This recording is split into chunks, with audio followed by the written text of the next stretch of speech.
يسعد مساكم. اليوم طالعين لأن الفريق المغربي رغم خسارته، ولكن الفريق المغربي وصل لمرحلة جيدة. هاي الجماهير المغربية طالعة تحيي الفريق المغربي رغم خسارته مع وجود أمني شديد في مدينة لاهاي. يلا نشوف هاي الجماهير المغربية، سيارات الشرطة.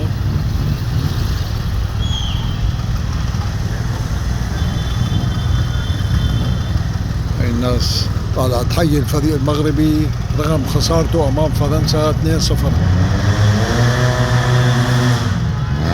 تجديد في منطقة لاهاي، في منطقة الهوفكادا.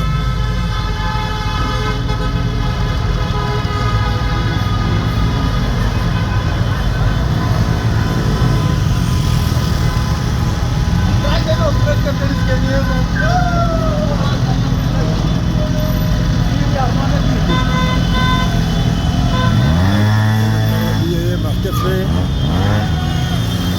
بفريقهم رغم خسارته. هاي سيارات الشرطة.